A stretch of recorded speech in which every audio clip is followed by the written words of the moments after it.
This is the Behind the Line podcast, and this is Pacific Northwest Headline News for Monday, May 23rd, 2022. The Washington State Department of Agriculture on Thursday requested that live market poultry sales cease for the next 30 days. The closure is not mandatory. Confirmed cases of highly pathogenic avian influenza H5N1 have shown up in 9 small backyard flocks in Thurston, Pierce, Pacific, Clallam, Spokane, Whatcom, and Okanogan counties since May 5th. The bird flu does not appear to have human health risks at this time and is unlikely to impact dogs, cats, or other pets, but they are cautioning pet owners to keep their animals away from dead birds. They will reevaluate at the end of 30 days. This, so far, has not impacted the sale of poultry. And the city of Seattle has a new strategy when dealing with homeless. No shelter, no sweep. We don't do sweeps here in Seattle, Mayor Bruce Harrell said on Thursday, touting the successes of the recent camp removal at the Woodland Park Zoo. Those same decision makers avoid using the term sweep whenever possible, but it's a word the public understands. Shelter is another simple word the public can wrap their heads around. The new strategy, dictated by the same leaders, will be based on the availability of temporary housing for the people being removed. We will let availability dictate the timeline, King County Regional Homeless Authority Mark Doan said at the same event. We'll let bed availability dictate the speed at which we move rather than force a false outcome. Harrell says 60 people receive referrals to tiny house villages, 25 got referrals to enhanced shelters where people can stay more than 24 hours, and 4 were relocated to permanent housing alternatives. We don't know how many showed at the locations and accepted housing. So really, just as long as you have offered it, then it's not just a sweep anymore. You haven't provided anybody housing unless you know that they went to housing. It's just the same old government little tricks. As Military Appreciation Month continues this last week in May, Wallet Hub released a report showing the best and worst cities in the country for military retirees to live in. The personal finance website's analysis measured all 50 states and the District of Columbia using 29 key metrics, including veterans per capita, number of VA health facilities, and job opportunities for veterans. Oregon was ranked the 4th worst state for veterans, tying for last place with the highest percentage of homeless veterans and placing near the bottom of the list for housing affordability. Wallet Hub also said Oregon came in last place on its quality of life metric for military retirees. Washington State was ranked as the 5th worst state for veterans. The Evergreen State ranked 34th in the country in veteran-owned businesses, 42nd in housing affordability, 46th in percentage of homeless veterans, 47th in the number of VA health facilities per number of veterans, and 50th in veteran job opportunities. The report said that Vermont was the worst state for veterans, followed by Nevada and the District of Columbia.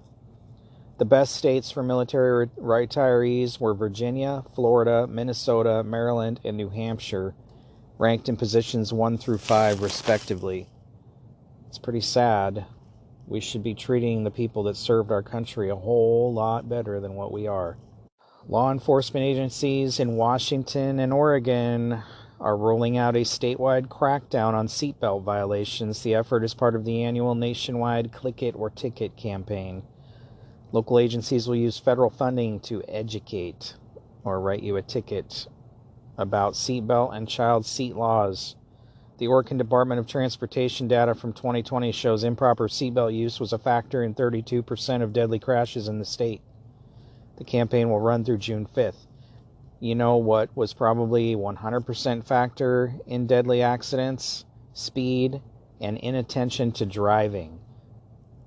Maybe they should go out and deal with all the crazy drivers on the roads these days, instead of wasting time looking for seatbelt violators.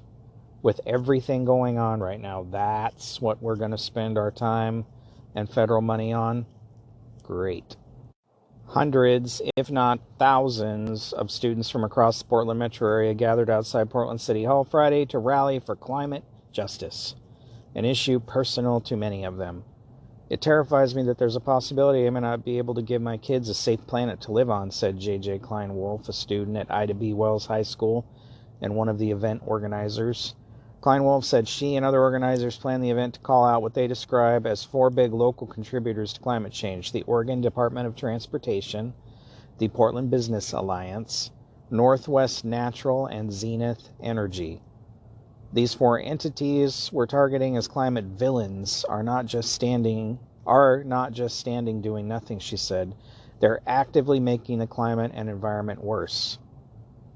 Klein Wolf and her fellow demonstrators presented a list of demands that included more green infrastructure, less freeway expansion, and a divestment in fossil fuels. Well, I know for a fact that Zenith Energy has done a lot to try to make their business more green, but these kids are brainwashed, and until they're out of school and in the real world, I'm not sure they fully understand the impact of just cutting off fossil fuel with nothing else to go to. I harp on this every time I read one of these stories.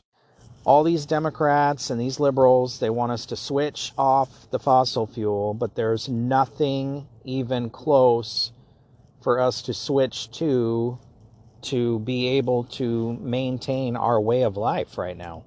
So why don't you get to work on figuring out something that works just as good as fossil fuel but isn't as dirty as fossil fuel? Let's live in the real world and not make-believe fairyland.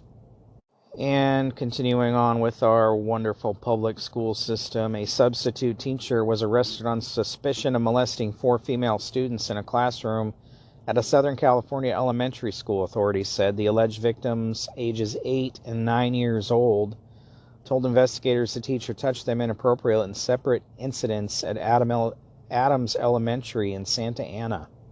Each victim was molested individually and at different times throughout the day, said a statement by the Santa Ana Police Department. The 69-year-old man posted a $100,000 bail after being arrested on suspicion of child molestation. Detectives believe there could be more alleged victims. The suspect was a teacher for the Santa Ana Unified School District for 18 years before becoming a substitute. Well, isn't that just great? These are the people teaching your kids in the public school system. Not only are they brainwashing them, but they're sexual predators to boot. Lawmakers in California are debating whether to open sites where people can inject or snort illegal drugs under the watchful gaze of a healthcare worker. These facilities are an effort to save lives as overdoses skyrocket across the country.